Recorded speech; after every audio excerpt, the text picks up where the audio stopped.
rain with your open arms. Looking at the big sky, listening to the smoke alarm. You wonder what happened, where your heart must have jumped the track. You put your left side in the wind and you hope you get some kissing back. Every night you get the same old dream. There's a spoonful of honey where your heart should be. And there's a honey dripping off of your spoon.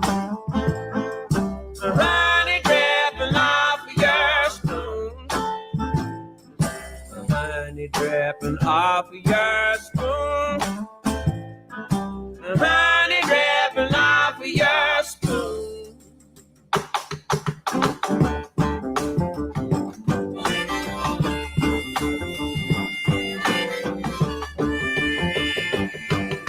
A white skin, freckles, big heart, candy green eye. I bet you wish you had your red-headed woman back sometime. Yeah, the last thing you got was a left-handed letter. And you opened up to see it like you didn't even know better. Every night you get the same old dream. There's a spoonful of honey where your heart should be. And there's a honey dripping off of your spoon. A honey dripping off of your spoon. A honey dripping off of your spoon. A honey dripping off of your spoon. Don't you know your spoon's getting low? You worry and you wonder just where the honey goes. And then you're hoping and you pray real hard. If you will achieve the wish it, heaven is a honey jar.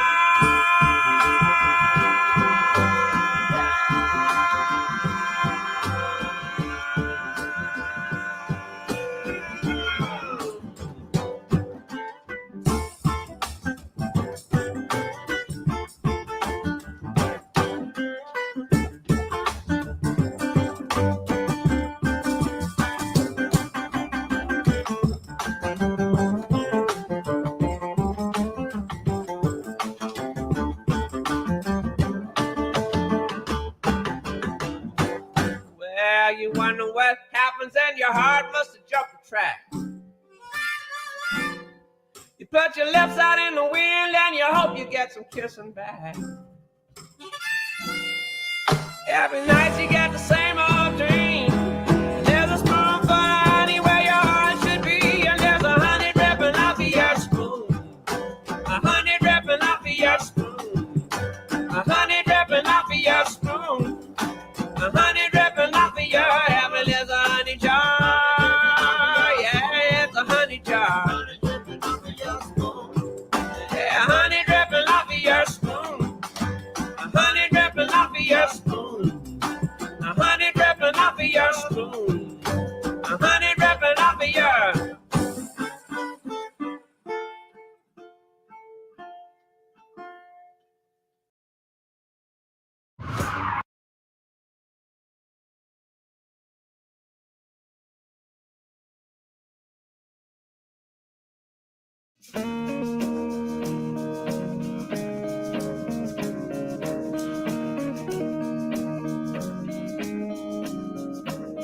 Well, I saw this old dog was chasing this rabbit. I saw a dog was chasing this rabbit. I saw a dog was chasing this rabbit. It's on Sunday about noon. I said to the rabbit, "You gonna make it?" I said to the rabbit, "Are you gonna make it?" I said to the rabbit, "You gonna make it?" The rabbit said, "Well, I got to."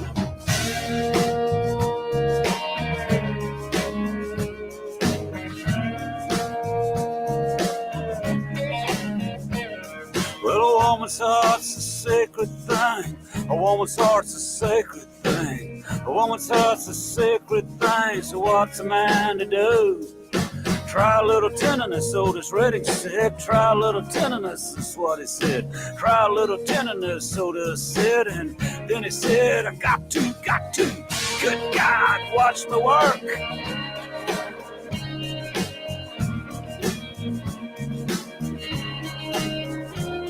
Now there's two kind of people in the world. There's two kind of people in the world. There's two kind of people in the world. The day people and the night people. And it's the night people's job. It's the night people's job. It's the night people's job to get the day people's money.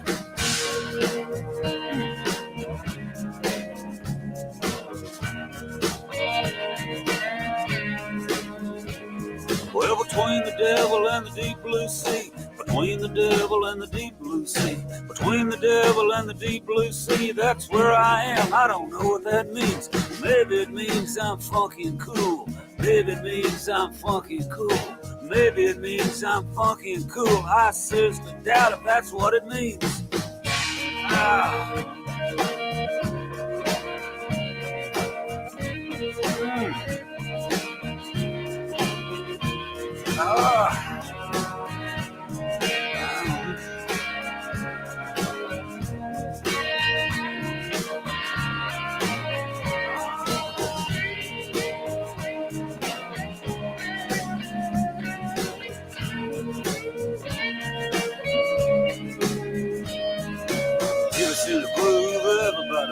Ever in the groove, everybody loves it. Ever in the groove, everybody loves it. Howlin' Wolf said that. We've a short time to be here. We've a short time to be here. We've a short time to be here. So get out of your rut and get in the groove. Get out of your rut and get in the groove.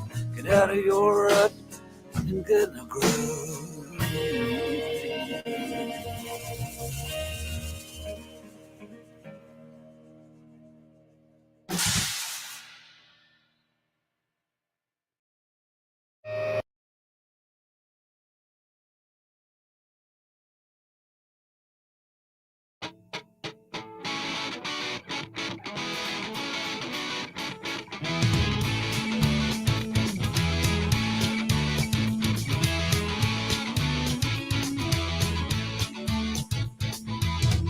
I rolled out of bed and went to the police station.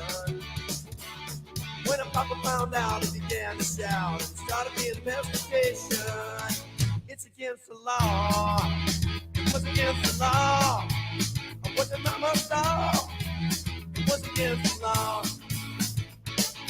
Mama looked down and spit on the ground every time the name gets mentioned. Papa said, oh, forget that farm. I was thicker than the half detention. Well, I'm on my way. I don't know where I'm going. I'm on my way.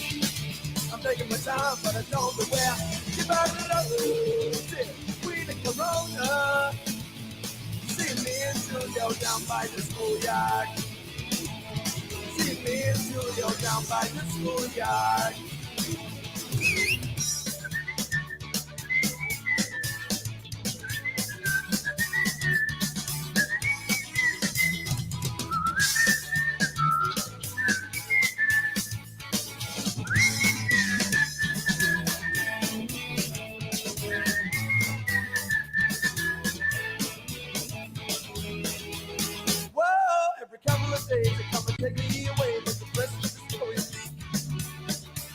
Now when the radical preach come to give me relief, news all on the cover of Newsweek.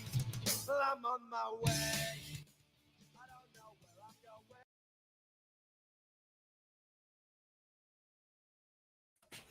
Hey, there we are. Good morning, everybody. Welcome to Slow News Day Live. My name is Steve Poikinen. I am here on the opposite side of the state of California, and I am very, very pleased to be welcoming back to the show a person whose writing I very much admire. And we had a fantastic conversation last time, and I'm looking forward to another good one. So please welcome back to the show, Tessa Lena, Tessa Fights Robot. How you doing? I am good. Thank you. How are you? I'm hanging in there. I am. It is a freaking crazy world, and yeah. Well, I'm glad that I can share these final moments before complete absurdity with someone as lovely and talented as yourself. So I'm I'm stoked so for that. glad to be back. Thank you so much for having me again. Had such a blast last time. Oh, that's good. That's good. Okay, let me try maybe. I really want to get into a conversation about your newest piece up on I think Medium.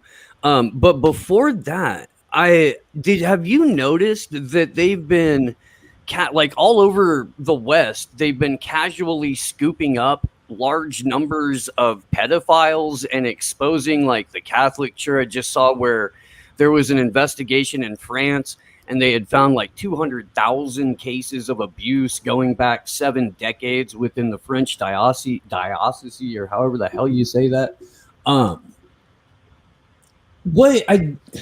Is it just, do you think it's just that's such a brutal and I don't know, all-encompassing and all-pervasive sort of element in these organized power structures, and eventually they're going to get caught and they just kind of shrug their shoulders? Or are we actually seeing something where people are trying to solve these problems? Well, it's probably a combination of everything. And well, here we go, bright and early, straight into philosophy. But I think that, well, the world is extremely complex, right? And I think the general life path of, say, a villain is that they get some time to enjoy, and then their luck changes, and then it's possible that another villain scoops them up. I mean, like, we never know. Like, it doesn't mean that it's good versus bad. Well, sometimes it's that, sometimes it's villain versus villain.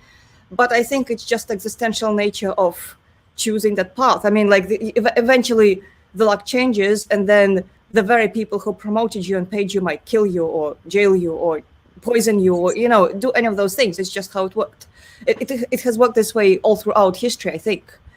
So, and it's only been now that we've just started calling it cancel culture, but it's kind of the same shit. Really? I think so. Yeah, I mean, like, cancel culture, I think it's probably mild comparing to, say, somebody goes and like strangles you in the middle of the night or things like that. That's fair. So, but I think it's essentially the same thing. I mean, nothing changes. It's like what, I mean, I don't know.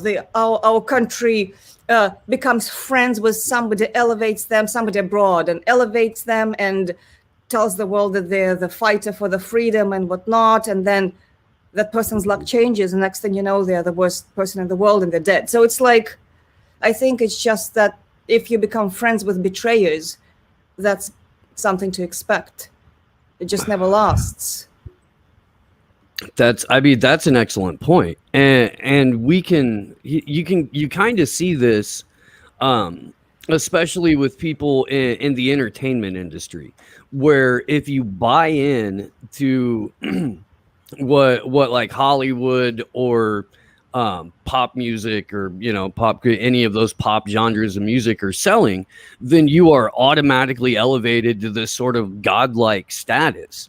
And if you step out of line just a little bit, the whole world lines up to crucify you. So by your decision to align yourself with those people, you essentially set yourself up all on your own for your own downfall, because you're not doing anything for yourself. You're doing everything for the people who put you at that position. You're constantly trying to appease them, and you can't maintain any self-ownership over what you're doing.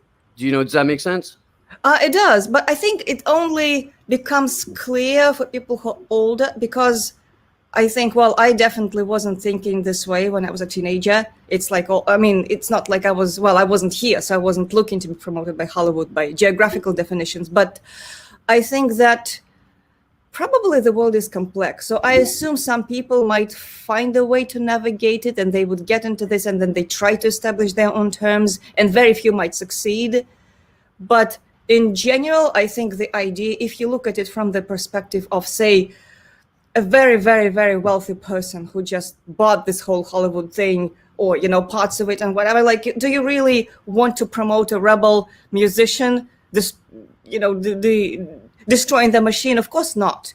You might want to have a fake rebellion, and then the kid who is doing that might sincerely think that he's destroying the machine, and like within certain parameters it might be allowed. Like I don't remember, we might have talked about it last time, but this whole fake pop American culture rebellion that I We personally, as a didn't, but I teenager, would believed. love to Yeah. talk about this with you, especially because Glory Jones isn't here to yell at me about going off on Jello Biafra and punk rock. I'm very glad to have this conversation right now. So, but when I was a teen, Western music, Western rebellious music, I had no reasons to doubt it, right? That was God's. That was the people who were delivering the gospel, right? And so as a teenager, especially. And then, well, last year in particular, with the whole rebellious crew masking up and not unmasking and just pushing forward with all this strangeness, I was like, wait a second, were they always lame? Is it possible that maybe they have always been lame and I've been just living a lie? And I think that a part of it, at least in part, it is probably correct. So because the American culture specifically created this whole, it's almost like a space or a subspace where you can pretend, sincerely, maybe pretend for yourself to be a rebel by whatever, like saying like, fuck this, whatever, right? And then, oh, I hope I could swear. I mean, I became self-conscious. Yeah, absolutely. Yeah. No, you're allowed to say and be whatever you want here. Cool. I'm glad. Thank you. Thank you, Master, for the permission. So no, I'm just messing with you. So I think that, well, then that person might think sincerely because they have never been under pressure enough. So to them, it's a rebellion thing. And I was reading a book. I keep, you know what? I wish I remember the name. God, I mean, I will send it to you. It was specifically written by a guy who was participating, not from the evil perspective, but I think from the marketing perspective, in forming that fake rebellious culture where it was to sell stuff. It was essentially just to sell stuff. But so they sold it as a rebellion for the kids, and then the kids bought into that. And then, of course, from there you end up with this culture where you think that you're rebellious by going to the store and buying a punk outfit. And then I was comparing to how it was, say, in the old Soviet Union, where people who were pursuing the Western culture, they were actually endangered. Because even if you wear like an earring, if you're a guy, like then it's not good. You can be spotted, you can be jailed for a day or two or whatever. So, and that's a big difference. That's on a sensory level. But because no, I mean, even here, it's a huge difference. Whereas in the Soviet Union, if you were a man in the like 80s or 90s with an earring, you would be, detained to, I mean, really, really messed with. Whereas in the US, you would probably get someone in your own peer group calling you a faggot, and that would be the worst of it. Yeah. And no, it's so much because the US created the psyop of the counterculture. Because the U.S. like Hollywooded and faked up an entire genre of music to get, American kids to think that they were rebels. You're exactly right. That's exactly what was happening. But because it was such an artificial movement, the punishment for being in that genre is also kind of artificial. You get these sort of, peripheral punishments or like surface level punishments or something. You might get sent home from school to go change your shirt. You might get made fun of or something like that, but that's really the extent of it. You're not going to be losing your liberty or your freedom of movement because you were wearing the wrong clothes. And that's part of what makes this deception so nefarious, because the whole concept of being a revolutionary or a counterculture figure or someone outside the mainstream is that you're not relying on all of the exact same avenues and outlets as the mainstream for your day-to-day. So your point about going and buying your lifestyle off the shelf at the mall, that's legitimate. That's not how you become, a reactionary or revolutionary person. You don't walk into Hot Topic and go, I'll take the dead Kennedy shirt, please. Now I'm a badass. That's not how that works. Exactly. And that actually goes straight back into the piece that you wanted to talk about that I wrote. Because I think on the level of people on the ground, especially kids, it's extremely sincere.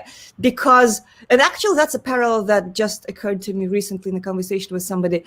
Because, for example, when I was growing up, and so the collapse of the Soviet Union, then the Western culture flows in, suddenly it's allowed.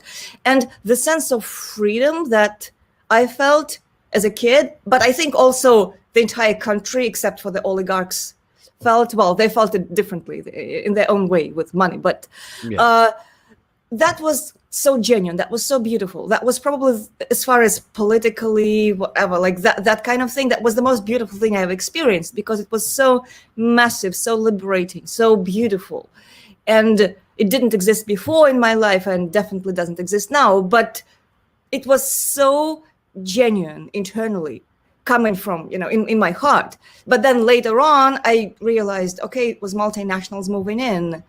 So it is true that the machine they were destructing was ugly, but it does not make them beautiful. I mean, they were using beautiful words in order to destroy an ugly machine or kind of restructure it, because the kids of the communist leaders then became the oligarchs and the freedom makers. So similarly, I think, at least that's the idea that I got from somebody who lived through the 60s in the United States, that the feeling was amazing, the feeling was genuine. But then, of course, if you start digging, it was not as genuine on the upper level. So, no, it takes you straight to what's his name, Stanley Gottlieb's address, and Langley and the CIA and the MK Ultra and all of that shit.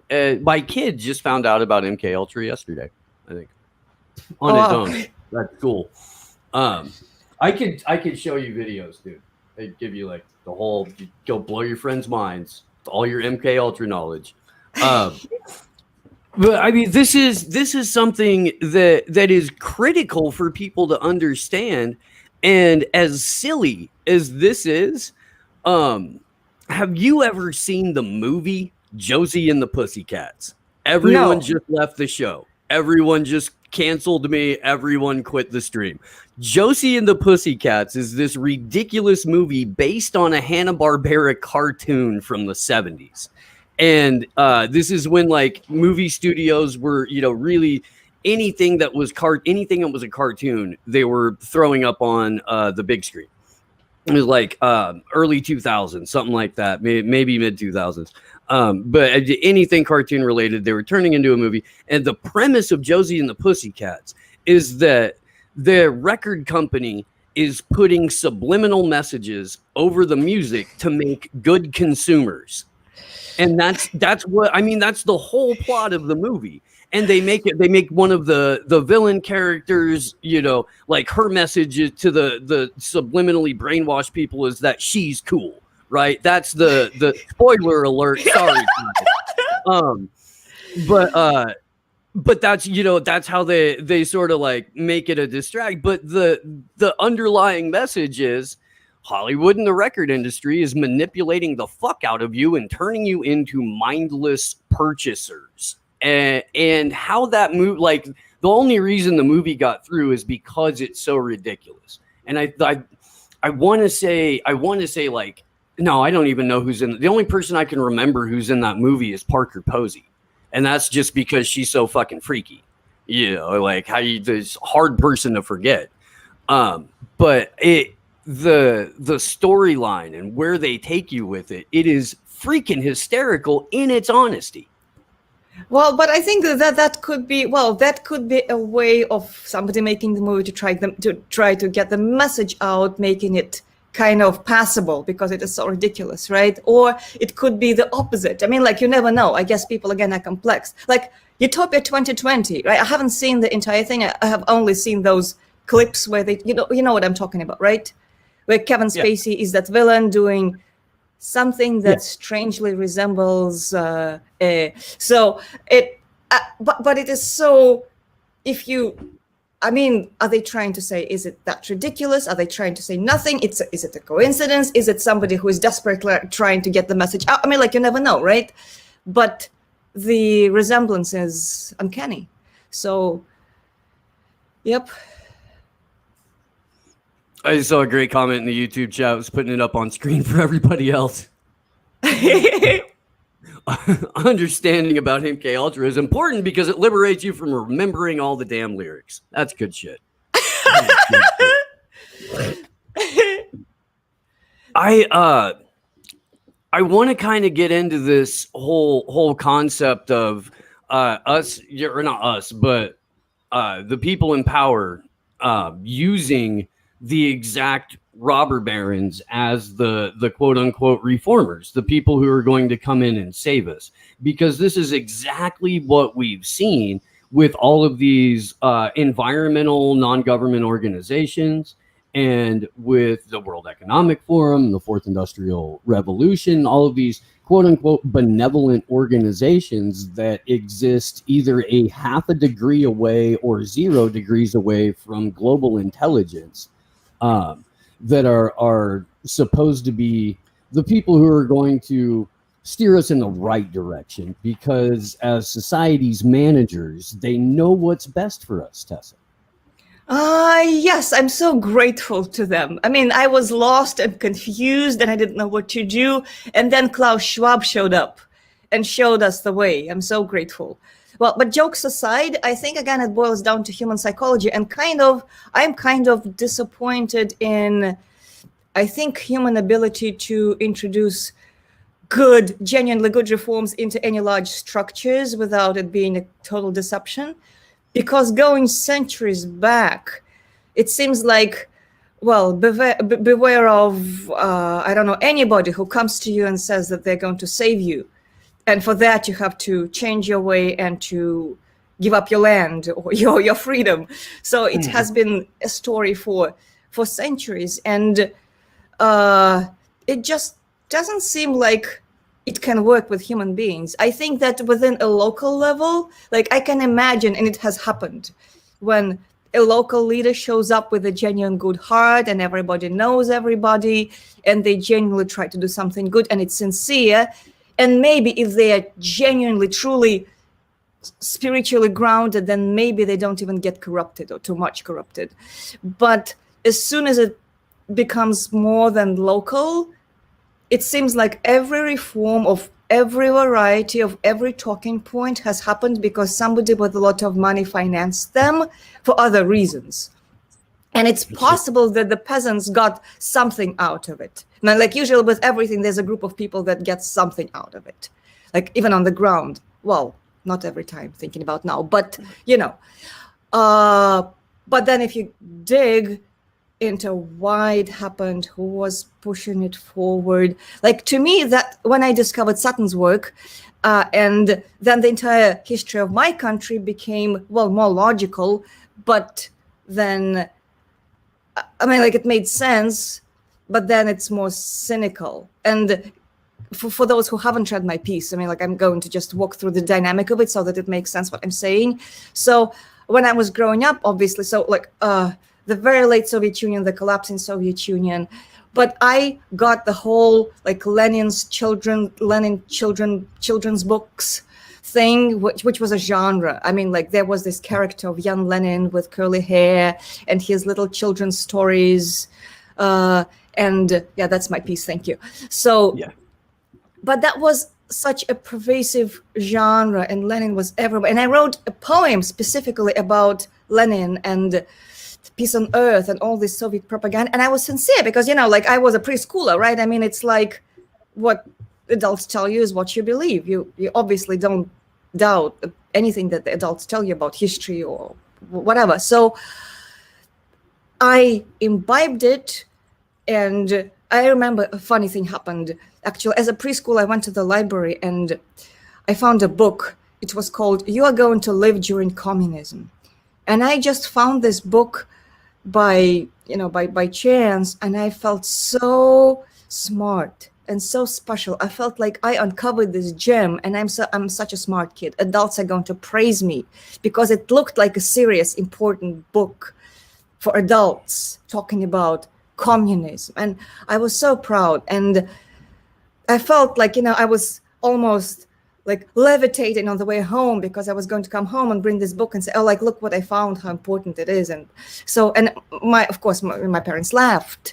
It turned out to be Khrushchev era book, from the time when they said that the communism will be here and la, la. And it was kind of one of those things where they would talk about flying cars. So I guess the Soviet version of the same crap, right? Like flying cars, but because communism, and the moving, pay walks, kind of like what they have in the airports now. So, but because communism, and because it's going to be so great. But I believed it. Bottom line, it was very pleasant. It was very cool, happy and community and awesome.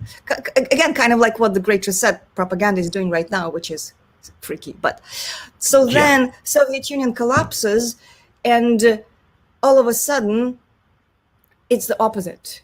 The Soviet Union was a bloodbath, and Lenin was a psychopath, and Bolsheviks were terrorists, and the Soviet Union is awful, and it's all built on lies, and people were lied to, and it's another extreme, right? And I think it was kind of more accurate as far as the depiction of events, but so it's another extreme. And then I'm thinking, okay, the people who are bringing me that version, they're probably truth lovers. They're probably doing it for the truth. But then again, that was my formative age, and that felt really amazing. That came with the freedom and the Western music and the liberation. You can say whatever you want, and you can speak your mind. You can wear any clothes. You can listen to whatever you want as far as music. And the entire country had this spiritual upheaval of sorts. At least, I don't know. Sometimes Western progressive scholars say that the 90s in the Soviet Union, that they were horrible. I don't remember them as horrible. I remember them as awesome, because it was just this whole thing with freedom and concerts of my favorite rock stars and Western music, like awesome, like amazing, beautiful. And then it would have had to have been. I'm sorry to interrupt, but look, this is the hubris and the arrogance and just the absolute absurdity of Western progressives when they do this shit. Because I'm sure that when your country falls under gangster rule, it's a party.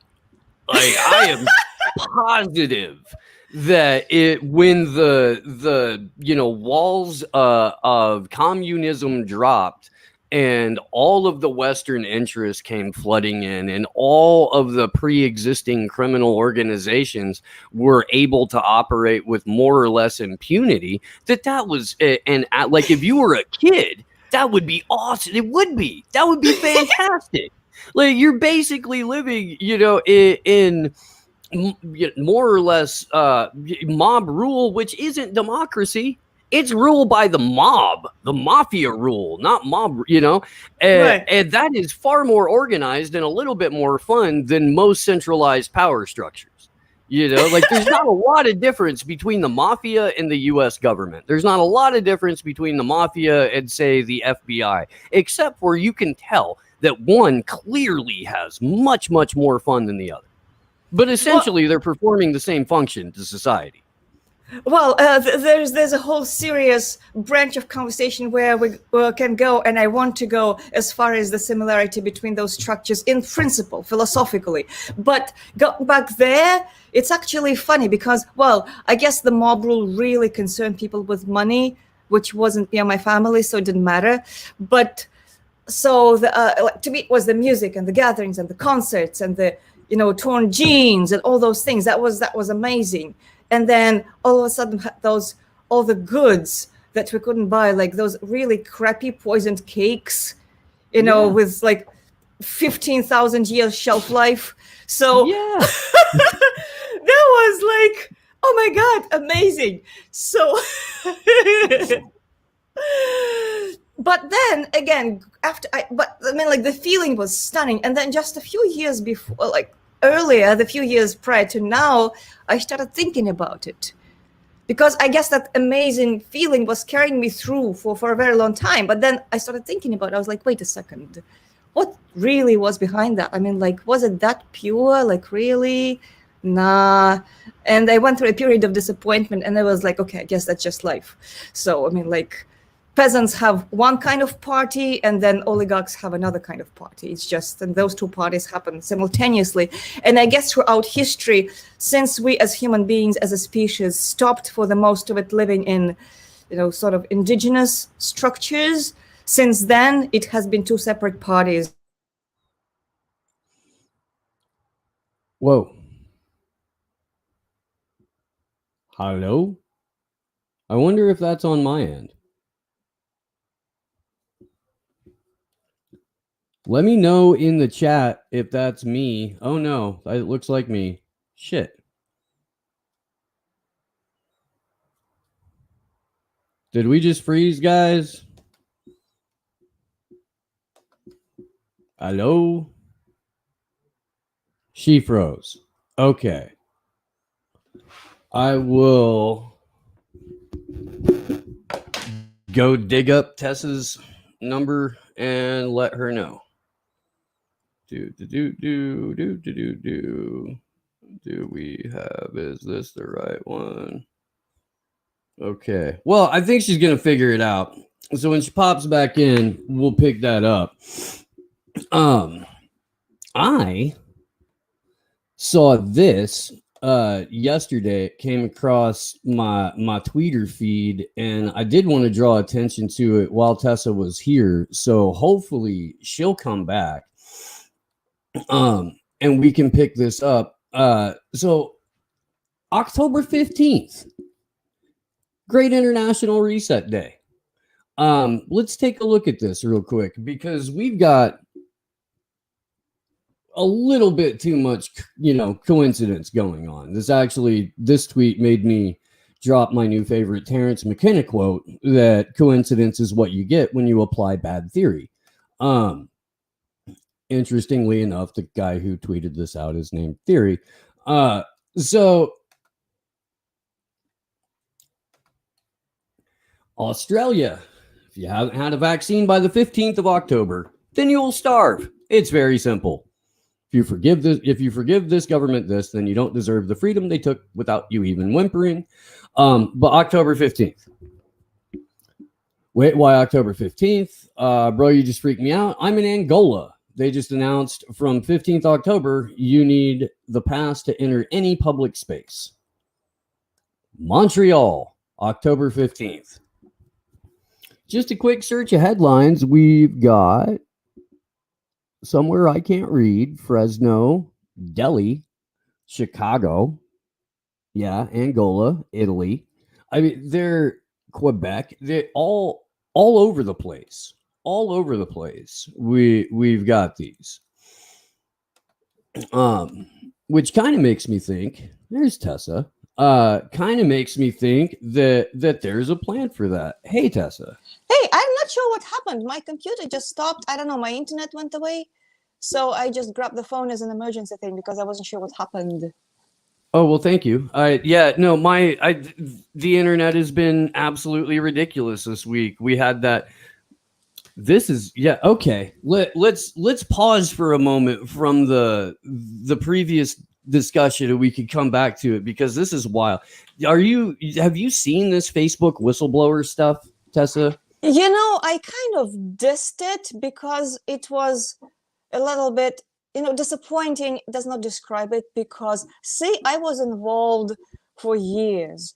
Well, not recently, but before, involved in musicians activism. So that's what got me into this whole research of big tech to begin with, like several years ago. And so my involvement with it started when it was utterly uncool to criticize big tech, when everybody was like, yay, like bright future, Google, awesome, they're going to save us. And they were everybody's darlings, right? It was unconceivable to even say anything bad about big tech or Google or Facebook or any of those things. So as musicians, we were like, wait, but they ate our money, they stole everything from us, we can't eat, it's horrible, we're starving, we're dying here. And everybody went, get a job. So just shut up, stop whining. And so I just remember those little gatherings of musician activism by the building of Google, where it would be, I don't know, like 20, 25, 30 people maybe. And it kind of felt a little like nobody cares. Like, yeah, we gather and we say, rah, rah, rah, like Google is bad. And literally nobody cared. And it felt pathetic and sad because we were saying the truth and nobody cared. And then I've held those protests. Like, yeah. Personally organized and thrown those like 30 to 80 person events where it's you and like your friends and a couple of people locals that showed up that agree with you, but then you're like, right, how can you not notice the same shit that we notice? We smoke a lot of weed and we figured this out. No, and by the way, on the positive, well, not really positive, actually, really tragic note, I remember that we were joking that, okay, so if they try to do to say food industry or farming what they're doing to musicians, we are fucked. I mean, like, everybody's going to go hungry. It's like, it doesn't work. It breaks everything. People go starving. And sure enough, they're doing it to the food industry and to farming. So there's really nothing to look forward to, because that, as a musician, and it also impacted first, like the photographers and filmmakers. So like, that's just doomed. It doesn't work. So even if they wanted to do good, which they don't probably, but even if they did, it's just like doom. But anyway, so from there, where criticizing Google made you uncool, but then you were kind of like the truth person, like, you know, yay, like, I know that Google is horrible. So then all of a sudden, gradually, it became cool to criticize Google, but they restructured, the mysterious they restructured the acceptable criticism in such a way that it was acceptable, it became acceptable to criticize Google for not censoring enough. And I was like, wait a second, that's not how I envisioned it. That's the opposite of how I envisioned it. So yeah, Google is bad, but it's not because they are not like removing enough people from their platform for ideas. Like, it's not that. And like, I was involved, and I don't know, it could be popular or unpopular with your audience, but I was pro copyright. Well, I mean, like, still am, because I know that the entire anti-copyright thing on the central level was a Google plot. It was like literally a Google plot. So, but like, to me, I don't mind it if like Pirate Bay, who was really like wealthy people. Yeah. So I mean, like, masking as revolutionaries, like, you know, like individual student, whatever, like, I get it, like, poor, fine. But as if somebody is a millionaire, multi-millionaire on the backs of artists, no, not cool. So, but that's one thing. And then censoring people based on ideas is an entirely different beast. But now Facebook is awful because they're not censoring enough. Please, it's tragic. And so, it's like, yeah, go ahead. I have never seen, and this is a show where we frequently interview whistleblowers, we frequently interview investigative journalists. We've got a whole, like, half of the show is dedicated to, you know, the freedom of Julian Assange, and I see this whistleblower come out. And in the first place, I'm like, why is she on 60 Minutes? That's not what whistleblowers do. And then you find out, not only did she go direct to 60 Minutes, but she comes with her own like full-on PR team. I'll play some of this. It's like 8 minutes. Actually, no, I'm not even, because it's just her rambling, begging for more censorship. But I mean, she comes with her own PR firm. She comes with media training. She comes with all of these neo-corporate talking points that point to this entire operation being, we need to control speech more. We need to take a stronger hand at approaching dissident voices. This is wow. We find out that so the whistleblower thing comes out, Facebook goes down. When the whistleblower video, she alludes to the fact that Facebook knew in advance that the way that their website worked was causing an increase in teen suicide. She said this out loud. She fucked up. She's not supposed to say that. because Facebook, if they know that their product and the way that they run it is killing people and they don't do anything about it, they're liable. So she says that on the 60 Minutes interview. The next day, Facebook goes down for 5 hours. Instagram goes down for 5 hours. Code is removed from the DNS records, effectively erasing giant swaths of Facebook's searchable indexed memory, of what happened.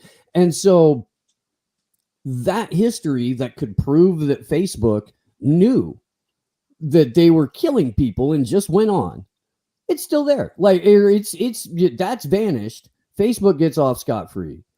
They just found out that 1.5 billion users on Facebook had the data that was publicly available. It was all scraped and collated, packaged up, and sold to a hacker for $5,000, which means they can take that information and target people easier based on it. But it's not like it wasn't a hack. It was a public data scrape. Little bit different, but can still be used by hackers to do shit. But the point to all of that ramble, I think, was that Facebook knew that it could be liable for criminal prosecution based on what this whistleblower was saying accidentally, maybe, because she was there to push censorship. Nobody's talking about teen suicide. Nobody's talking about Facebook's role in helping increase those statistics of teen suicide. They're talking about censorship. So she effectively did her job, got the distraction out there. Facebook was able to go in, shut down their site, pull out all of the incriminating evidence. It's back up, and now we're talking about censorship again. I think you're correct. And I think, well, I have been fairly cynical about big tech and their motives for quite a while. I think that even officially with the move fast and break things, that has been the official motto. But it actually brings us back to the robber barons, because I think that fundamentally, like politically, it's all crap. And the big tech platforms that have been working with the government, they probably in part were just, I don't know, fifth arm of the intelligent, whatever. I mean, like it's seems pretty logical, right? And I think Yasha Levine was writing a lot about it, and it's there. But on some other deeper level, it's like the same psychology, right? I mean, I go in, I don't want to live a boring life of working for some, crappy job and just tagging along. I want to be a billionaire. So it's really not easy to become a billionaire it's possibly possible, but it's probably not the easiest way by just abiding by the rules or, decency. So I'm going to go and disrupt the fuck out of everything, and it doesn't matter. Like whoever has to pay the price, doesn't matter. Like, for example, in early days of YouTube, specifically, because there was actually like a lawsuit. So they knew precisely and welcomed like pirated movies and pirated music and such. They knew that was going to bring them proverbial eyeballs, because that's what they were offering. Because people didn't really need to go to YouTube if all that they were offering was like legal, right? There would be no need. So they were welcoming all sorts of pirated content. And then they said, oh, oops, crap, we had no idea. Oh, really? People did that? Bad, bad, bad. Like, no, but I mean, like that was the business plan. So similarly with Facebook and teen suicides, I mean, like, of course they don't care. Like maybe some individual person working in a low level, they probably care because it's, human beings. But on the level of founders, I mean, like, of course they don't care. And that is a very good point that you made about scrapping the records. And honestly, I'm cynical enough. I don't think that even if they were contributing to teen suicides, even if it's provable, I think it's just like nobody's going to pursue that unless their luck changes, which is in a different dimension, which is, if that happens, then anything's possible. But that goes back to our beginning of our conversation. So it has nothing to do with, the state trying to do something good. Probably it's just they're walking the path of the betrayer, right? So 100%. And it is, I don't know, it's odd to me that, and maybe it's because of the way that like my Twitter is curated, my feed. I don't see a lot of like mainstream or corporate news. I've got mostly, independent voices on my timeline. So my timeline is entirely full of people who are like, that's a fucking Fed. Yo, this is obviously bullshit, so that's that's the world that I'm operating in, right? But I leave that space and go out somewhere else, and it's people who honestly believe that there's a brave whistleblower who came out of Facebook to expose the fact that Facebook is just letting all these hateful right-wingers say whatever they want about the virus or the vaccine or whatever, and that's because that's what their feed that they've curated is telling them. And this is a good thing. And so this sort of like these bubbles that we put ourselves in terms of what the content that we digest online, it has such a clash when you take that out into the real world. And I think that's where we see this total breakdown in communication, where people only talk to each other in person in the same attitude and manner that they would online. I don't know if you've noticed this or not, but people are having a hard time communicating with each other like real people, and they're giving each other, Twitter clapbacks in real life. And that's an argument, and that's a conversation, and that's how people operate now. And it's so mind-blowing that we've allowed degradation to that level to occur almost unnoticed. I mean, YouTube's been around for what, 10 years, 11, 12 years, 2009, maybe. Somebody check me on that. But in just that time, or in just the 2007 from Facebook, teen suicide spikes, division in the country, probably never been worse. I do realize we had a civil war here, but probably never been worse. And nobody knows how to talk to each other anymore. Like one of my friends was like, look, I'm not anti-technology. I'm not a Luddite. I don't want to shut all of this down. But what I think we need is to let humanity catch up to the technology.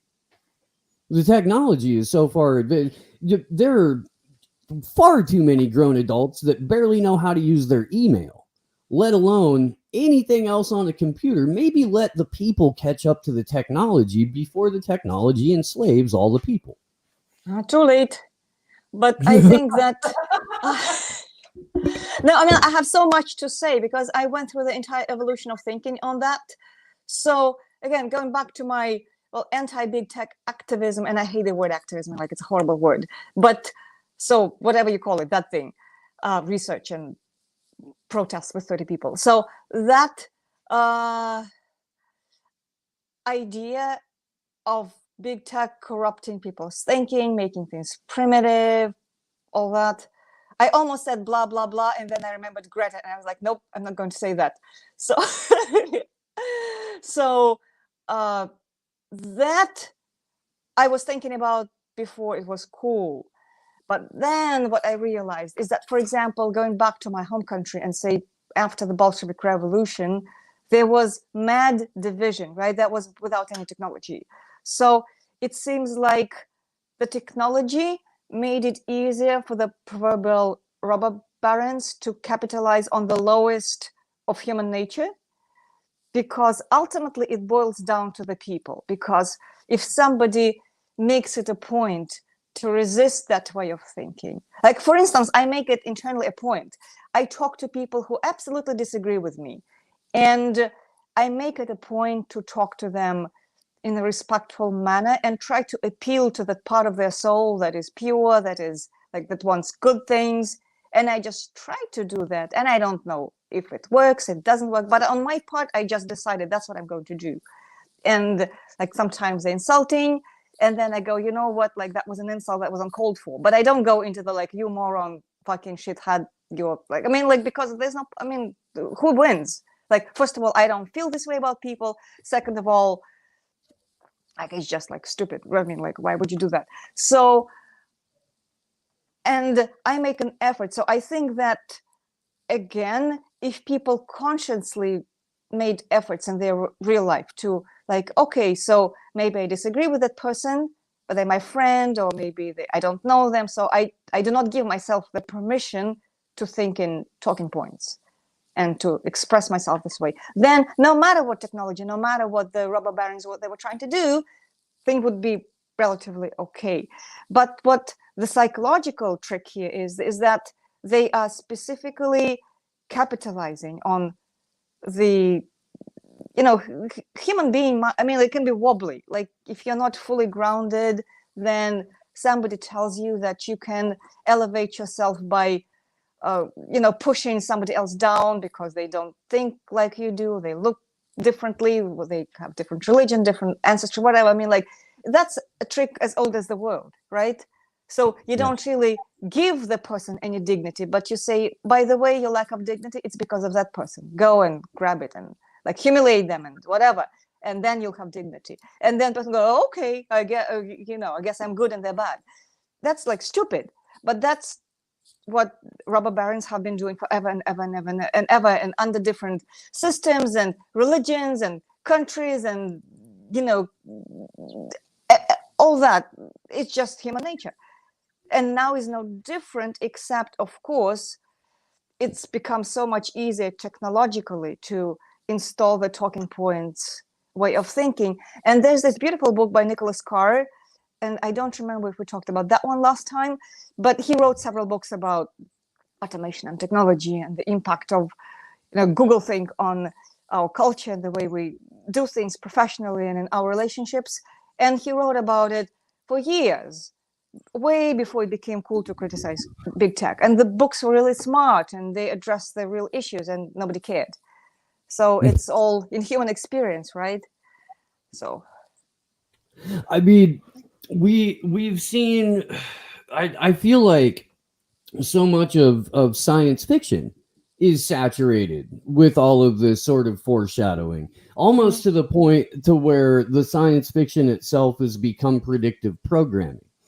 So when we, like, I can't tell you how many times in the last just couple of years I have heard random people comment like, oh, this is like a Black Mirror episode, or oh, this is like that thing in Star Trek, or this is from a movie or something.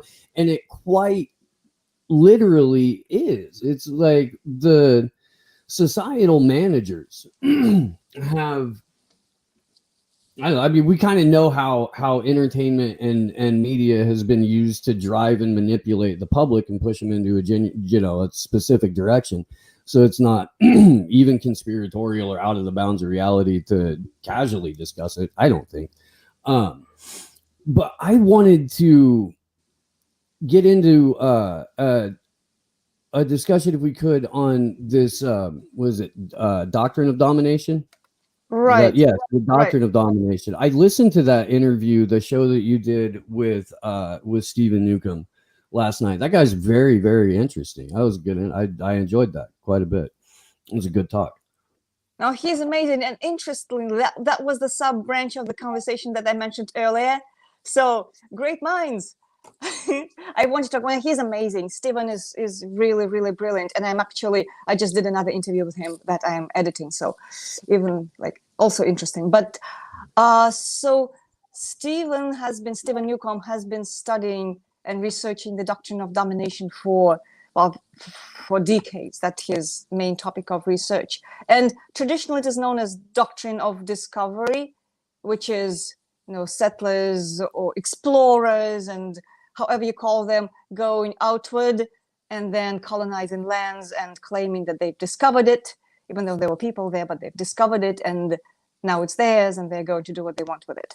So in Stephen's terminology, which I think is very astute and poignant, it's the doctrine of domination. And he looked into papal bulls and the language that they used, and vanquish and subdue, and that the entire thing was designed as essentially grabbing something and owning it and expelling or exterminating human beings who lived there, or enslaving them or assimilating them and then taking ownership of what they had.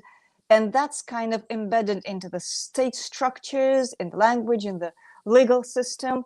And he does amazing linguistic analysis. And of course, he would do a much better job of telling it than I, because it's his baby, it's his research. But essentially what it is that the idea is that, well, in the indigenous state, or the word indigenous can be also questionable, but in that state that people lived in for millions of years, probably all over the world, prior to different other isms and structures and ways of living showed up. So it was in a relationship with nature, and the idea was not that you're dominated by your community. So the relationship, the way it was structured, so essentially free people doing things together. And well, I'm explaining it in my own words, so of course this is not literally what Stephen said, but Right. Then when people show up and they say, okay, now that was bad, that's the wrong way of being, of living, of believing, of religion, of everything, now you're going to, and you're not human for that, so we have the correct system, and now you're going to be within our system. So you give up your freedoms, you give up your way of life, and for that now you become human. That a human being from that perspective is somebody who is dominated by state, religion, institutional religion, that is. By that virtue you become human, but then you lose your essentially free will, right? You kind of just, you are now reporting to the boss, to the machine. And all sorts of machines have come around since, and some machines compete with each other, but essentially all of it comes from that mode of thinking. It's a different psychology. It's a psychology of like putting everything into law and order, of whoever is on top, and not allowing people to just commune with nature, just to do the natural thing. So it's a war on nature, right? You're structuring it based off an artificial hierarchy. You're structuring it based off of something synthetic, and then claiming that this is a natural system, and that it's so counterintuitive and almost schizophrenic in its descriptor that it's can only confuse people. It can, it's weaponized confusion at that point. Oh, absolutely. I think that's a perfect term. And then if you think about it, of the Great Reset that, say, like specifically the original people of this land received, like one of the points that Stephen makes that I think is just mind-blowing is that, okay, if you're here, your ancestors have been living here for millions of years, and that's your normal, right? Like, people are never perfect. There's always, wars and conflict and envy. I mean, like, those things exist. But all in all, you live in your community, and nobody's trying to put chains on you, and that's your normal life. All of a sudden, those ships show up, and they bring with them a totally different mindset, and but you have no idea. Like, they have some kind of a great reset idea for you, but you have no idea. So you have no idea how they think, and because they think in your perception like crazy people, so you don't really even imagine that it's possible for them to think this way, right? So it's kind of operating on different psychological grounds where, yes, you might have rivalry and wars, but you don't think that like those horrible things are even thinkable, right? Your mind doesn't go there, and their mind has gone there, and they want that. And it puts you in a position of a disadvantage because you're more pure, essentially. And that's the great reset that they got. And now, in a different way, with far more powerful technology, it's a great reset that transhumanists have thought upon the rest of us. But it is so crazy and so dysfunctional, even comparing to how we live today, that it is very hard for a quote-unquote normal person to imagine that it's thinkable. That's why, again, conspiracy theory, because that's just too crazy. Yes, it is too crazy, but they actually think in that manner. So that parallel just blew my mind when he was talking about that. Okay. I'm fascinated by this sort of modern day manifest destiny that that our current robber barons have, where the destination appears to be us, like all of us, our biochemistry, our DNA, our thoughts, our emotions. That seems to be the destiny that they're manifesting, is complete operational control of the human organism. Or at least that's kind of what it looks like. I don't know. I mean, is that something you see, or am I being hyperbolic here? I think you're being very realistic here as far as their vision, and it is mind-blowing. Because I was just yesterday looking at trending, Twitter editorial, and they had this thing where, oh, we saved this woman from depression by a brain implant. Hooray, hooray, awesome, we saved this woman. And you know what? If that woman was helped, amazing. I'm happy for her, great. Like, beautiful. However, I just see that marketing meeting where they go, okay, so we're going to promote this thing as it helps depressed people. And by God, we have many depressed people. So, but that's invasive. A brain implant is invasive. So we're going to warm the public up to this whole concept of controlling thoughts, because that editorial said literally, by interrupting, we helped her with her depression by interrupting her thoughts. So we're going to create this thing where, okay, it's good, we can interrupt people's thoughts, and it's good because we can help people who are depressed, have mental health issues or other issues, great. And then we're going to bring that other less invasive technology, because probably brain implant in its current form, as this woman got it, probably it's difficult for mass adoption, but they have technology. Yeah. So we're going to introduce something less invasive for mass adoption after people accept the fact that, like, it's cool to interrupt people's thoughts. And then, somebody actually on my tweet responded, okay, so if they can, quote unquote, cure depression, then possibly they can actually also cause it. Yep. So great. But they actually think in this way. And I was actually, another thing that I was thinking that just dawned on me, how with this lockdown and school closure, now kids' mental health is officially a problem, and they're opening new psychiatric units and like all that. So but wait a second, mental health is this issue of, impact investment and this whole new technological business opportunities. So for them, it might not be that bad that we have many kids with mental health issues all of a sudden after the lockdown. And it could, in fact, it could be just another point working for the great resetters, or it could be a part of the plan. And honestly, it's not possible to tell. It's probably both. And again, human beings are complex, and it's always, a lot of things. It's not just this, or just a conspiracy, or just corruption. It's usually, I think, a combination of everything. So, but wait a second. So they close the schools, they drive parents crazy, they drive the kids crazy. And even before 2020, it's not like mental health was in a great shape in America. So, but much worse now. And by the way, it just so happened we have this beautiful technology to help people with depression that happens to be an implant of some sort, or computer brain interface, or Wi-Fi, whatever modification. So we're going to save those kids by, it's just so evil and so twisted. Well, and the other angle of attack there, where on the one hand you've got, a way to enter into your brain and electronically interrupt your thoughts. So if that seems weird, Silicon Valley is also promoting microdosing of psilocybin mushrooms, and they've been pushing this for a number of years now.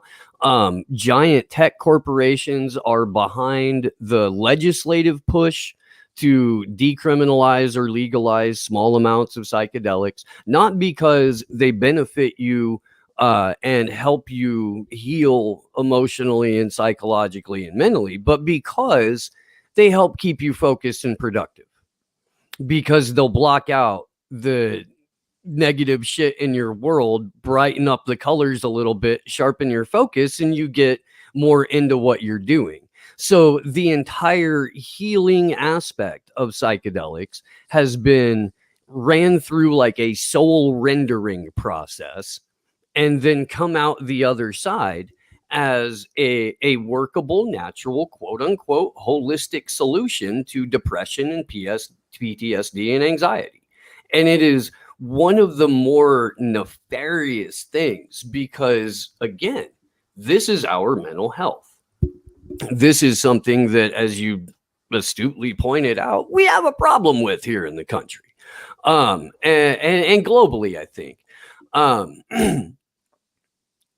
But the solution for that, at least in terms of the predator class, is always going to be more products, a synthesized version of what the natural product does, because I don't believe for a moment we're, when psilocybin becomes fully legal, they're just going to let people grow mushrooms everywhere. I think there's going to be a huge clampdown on that, and we're going to see a giant push for a synthesized product, because that's exactly what they did with cannabis until they had to legalize it. They had this drug called Marinol in the 90s. I don't even know if they still make it or not, but Marinol was a synthetic THC extract, and it really fucked people up. They hated it. It was a nightmare for everyone who took it because it was fake cannabis. And I have a feeling that as more studies come out that show the positive aspects of psychedelics, we're going to see this huge push for the acceptance and legalization of them, in terms of it making us more efficient workers. And I kind of feel like somewhere George Carlin is rolling over in his grave over this. I think, again, it is extremely accurate. And what they're trying to do is what people with this psychology have been trying to do again for centuries, because it brings us straight back into the doctrine of domination, or a system of domination, or a mindset of domination as such, in principle, almost regardless of which flavor it expresses itself in at the current moment. Because if you think about it, so again, you live your life, you mind your business in an indigenous format, right? In an indigenous perception of the world. Well, format is not a good word here. So like that perception of the world, that somebody comes to you and says, oh, and by the way, God hates sex, and God hates you if you're not straight, and you can't have sex before marriage. But it's all presented, it's not like it is my opinion that it is God somehow told me that God hates sex, right? And of course, normal person would say, you know what? I already have my relationship with the universe, God, nature, whatever words people use. So I appreciate your input, but thank you. Like, I don't need it. But then, of course, violence and confusion and all those things and bribes, all that comes into play. And then a century or two later, people end up converted, oftentimes, right? Most of the time in our history as it exists right now. So, but it, like before all that started, people would fight, but they would fight literally like, okay, you know what? I want your house. I want your wife. I want whatever, like and that's kind of like honest. Like, it might be still like violence is violence, but that's all very complicated and existentially complicated. But at least there's no bullshit in it, right? It's kind of like, okay, I want your stuff. Right. But then people started coming up with this thing where it's for God, it's for progress, it's for science, it's for this ism, so it's like a level more twisted. And so then when they say that it's for your soul rendering, it's for your healing, but in reality they just want to squeeze more out of you and also build a whole business model on it, where they have an enterprise, a startup doing this and making billions, and in the meanwhile it's for you. All they could do is just leave you alone. You would figure it out, right? I mean, like, no money involved. But no, like, that's if you're not making the money, then you're a sinner. And but I think because I like to think about how to get out of there. Like, yeah, all this cynicism, all this horror, all this complete indecency, it does exist. It has existed for a long time. And unfortunately, right now, it's in our faces more so than it was in the faces of people like in our demographic before. So like everybody has to think about it. But it boils down to internals, because as long as we accept the system of domination or the mindset of domination is normal, if it works for us, then it kind of keeps going, right? So my dream is that when people realize that the Great Reset imposed on the original people of this land, for example, or on our ancestors in Europe by leaders of own countries, that Great Reset was the original Great Reset. And so if we emotionally go through this thing where, wait a second, that Great Reset wasn't right either. It wasn't right to disrupt those people either. And we're just one of many generations who are given that same hand. So if this Great Reset is wrong and immoral, which it is, then the other one was also abusive. And we can't change history. It's not about guilt. I don't think like guilt is not a good, like it's not a good driver of things. So fear is not a good driver of things. So it's not about guilt, but it's about like, oh wow, wait a second, that was crap too. That was unfair too. That deprived human beings just like us of their free will and of their way of life and of their bodily freedom. Because like, for instance, only in 1978 it became legal for Native people to practice their religion, their practices in America. 1978. Until 1978, it was illegal to do their religious practices. I mean, that is quite a bit of a great reset, right? I mean, like, that's insane. So It really is. So, Okay.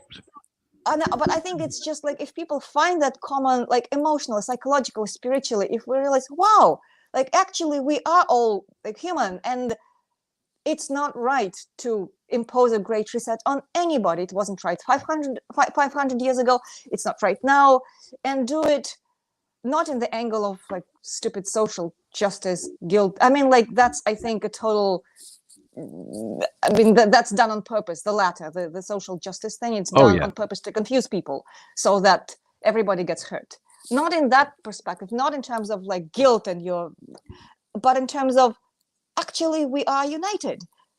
We are united. And yes, we should right the wrongs and say that like it was horrible what was done to the original people of this land. It was horrible what was done to our own ancestors, like in my case in Europe, when their own leaders did that.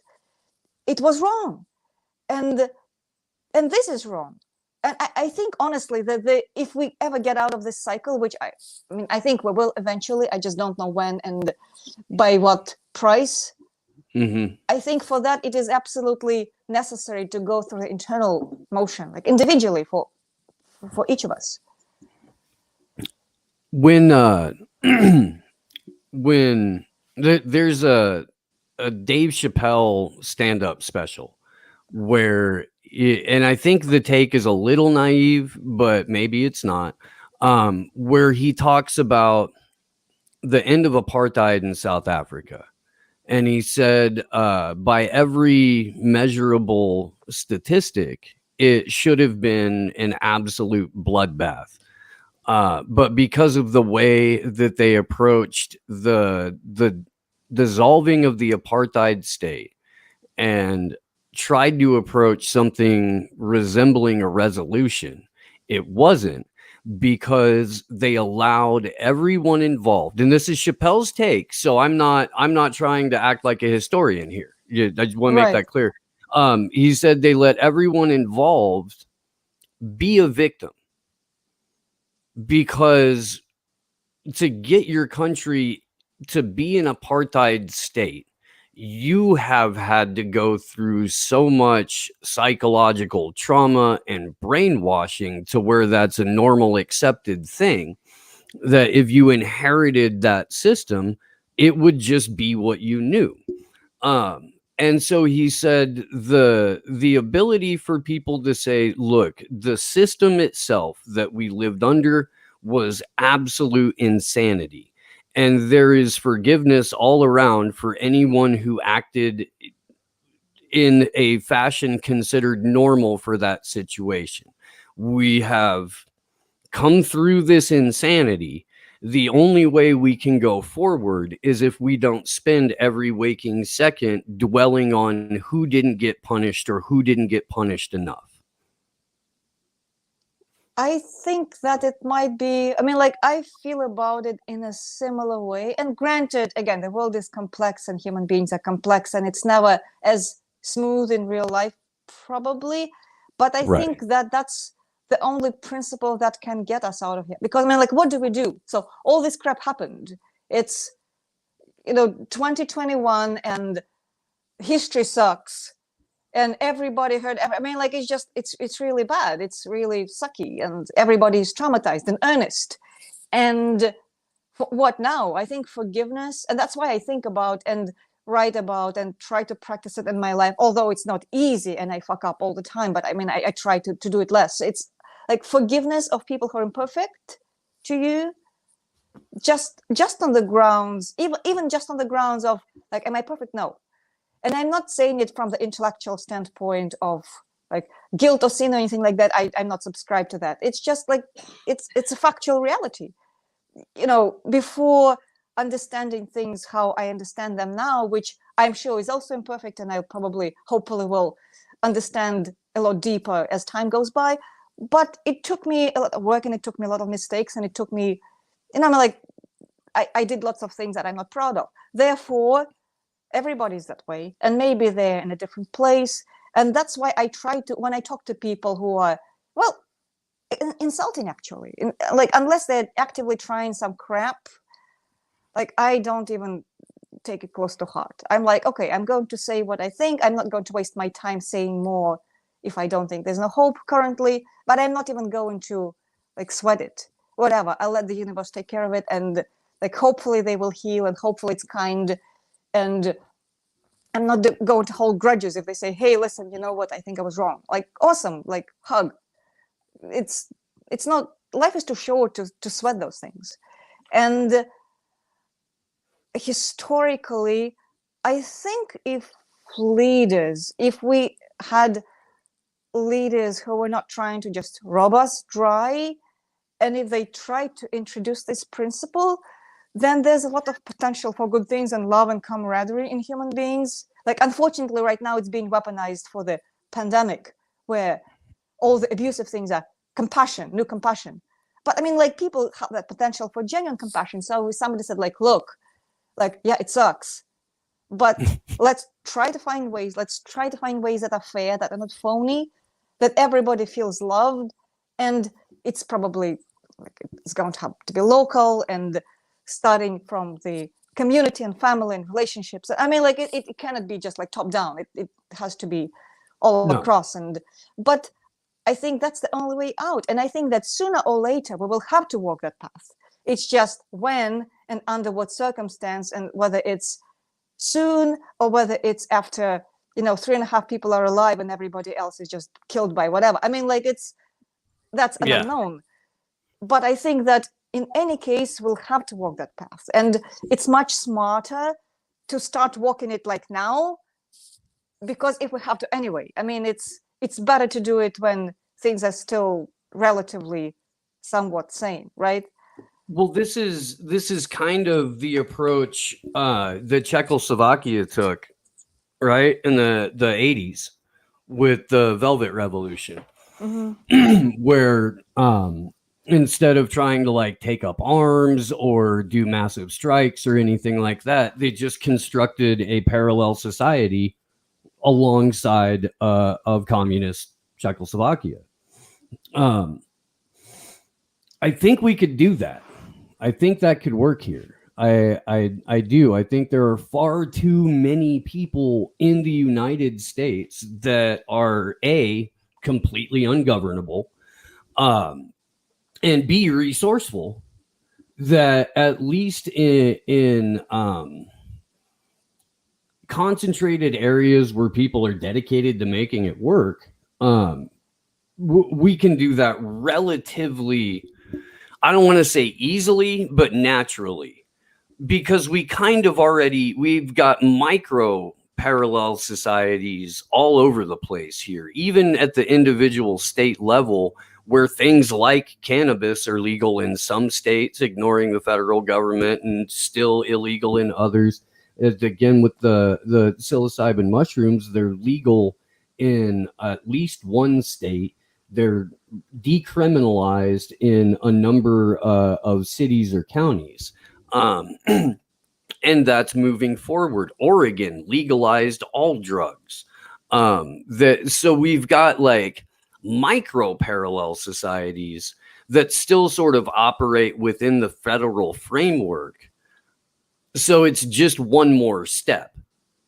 And it's, talking to enough people and hopefully reaching enough people, or hopefully enough people reach the same conclusion that, the way forward, at least in my opinion, is through these things, through parallel structures, through utilizing counter economics, through trying to get as far away from central banks as humanly possible, as far away from the digital dollar as humanly possible. And we've got a chance.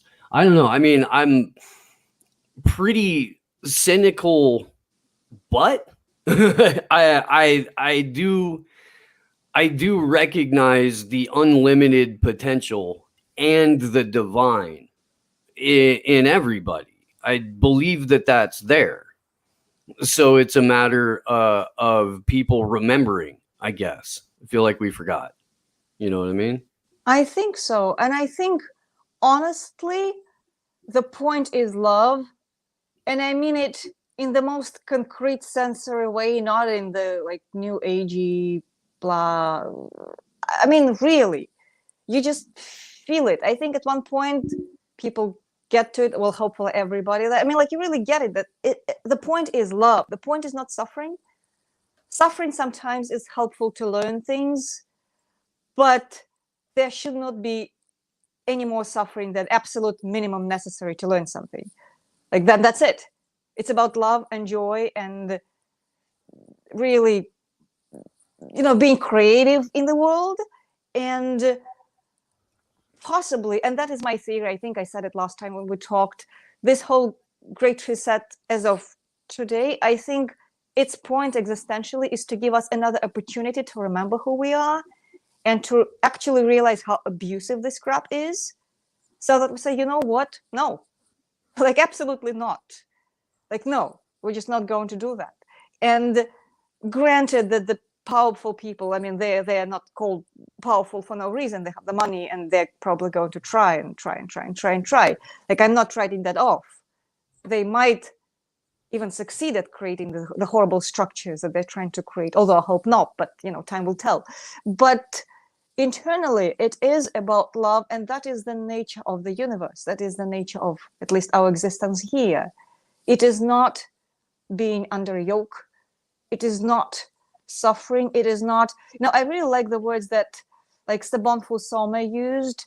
I really like Sebon Fusome's work. Well, she passed away a few years ago, and also her husband Malidoma Some. They're Dagara people from Africa, and they have created some amazing work, pretty much for Westerners trying to understand and benefit from the Dagara culture and the wisdom and existential insights that they had. And I'm oversimplifying greatly my description, but for the ease of the description. But what she said is that you're not born to be a trash can for other people. Like you're not born to be molded by the world. And yes, the world is extremely sick right now. It's in a bad shape, and we all showed up here to fix it probably. And in the process, it's easy to forget why we showed up here, because it's so broken, it's so sick. And even the people closest to you, sometimes they have no idea about your soul, and they try to walk all over you, even from love, without realizing what it's all about. And it's painful and it's hard, and it's not pleasant at all. But the point is that to insist on who you are and to actually contribute to healing, go through all that crap that the world hands you, try to make it as little as possible crap and as much as possible joy, and then try to bring the joy. I mean, like, that's the way I view it. And the more people try to approach it this way, the faster we get over to the other side. That I couldn't agree more. I couldn't. I think that's a good place to wrap up too. We've been going about an hour and a half. I want to thank you very much for being on the show, Tessa. This is a wonderful conversation. Please let everybody know where they can find your work and how they can support you and all that kind of good stuff. And I look forward to having you back on the show. Thank you. It's a joy, and I really like this conversation, as I did the past conversation, and I will come anytime. Like, how about tomorrow? So, but as far as my work, well, I am Tessa Lena, Tessa-Lena. I also go by Tessa Fights Robots, which hopefully shows on the screen. And it's tessa.substack.com, or tessafightsrobots.com, or tessamakes.love.com. And if you just Google Tessa Fights Robots, you'll find me. And are you still playing music? Have you been out any? Live, not so much. I'm working on something. I'm working with a friend who is a brilliant Armenian musician, Anais Takirian. I'm working with her. We started doing some Armenian songs, and so as far as recording, and I'm really excited about it because it's beautiful and timeless, and the songs are just beautiful. As far as playing live, I'm in New York, and I despise the apartheid. I despise its segregation. I despise it. I despise it. And so I guess the answer is clear. I'm not playing live in venues right now. We'll wrap. Tessa, the chat wants me to let you know that they adore you and that they have appreciated the show this morning. Let's see, what do we have coming up? Tonight I'm going to be sitting down with the folks from Truthzilla. We're going to record this episode, so it'll be out a little bit later. I'm doing a thing with Pasta in a couple hours. So look for that on the Convo Couch live. Tomorrow, I'm going to interview Danny Haifong. That's going to be interesting. I've never talked to someone who is a full-throated supporter of the Chinese Communist Party before. So that'll be a wild talk. You want to be here for that. Sunday, we've got the 3rd birthday of Slow News Day, and Gloria Jones's 1-year anniversary on the show. So we're going to be sitting down with the Reverend Annie Chambers and Ian Schlackman. Tuesday, October 12th, San Jose, California, 9 o'clock in the morning, Robert Peckham Federal Building. We will be out in front screaming for our incarcerated brother, Commander X, who was kidnapped in Mexico after receiving asylum from the government there, and he is being prosecuted for a DDoS attack from 2011. They're trying to give him the rest of his life in prison for that, so we're showing up to make noise. If you can, please come out and join us. Again, that's Tuesday, October 12th, San Jose, California, 100 South 1st Street, downtown, Robert Peckham Federal Building, 9 a.m. We're getting loud for X. The show is sponsored by Matrix Bars, 3.5 grams of mushroom chocolates in a delicious, delicious bar in a couple of different flavors. You can DM them on Twitter or Instagram at Matrix Genetics, MatrixGenetix, or scan that QR code up in the top corner on the screen here. And they will get you on your way. I think that's about it. Thanks to everyone who was watching across all platforms. Bye, Tessa. We will, I think 1 o'clock on the West Coast, 4 o'clock on the East Coast. I will be live with Craig Pastajardula over on the Convo Couch. And just much love. There were a couple of Super Rays. Shit, let me at least thank you guys. Read those down real quick. Shadowban Refugee. The feds like whistleblower. When that whistleblower was put there by the feds to blow the whistle when legislation has been introduced pertaining to what the whistle is being blown on. Tessa, my favorite person ever. Aw. And Andy Van Wagner, thank you both very, very much for the super raise. They are, of course, appreciated. Much love, you guys. We will see you soon. Good luck to us all.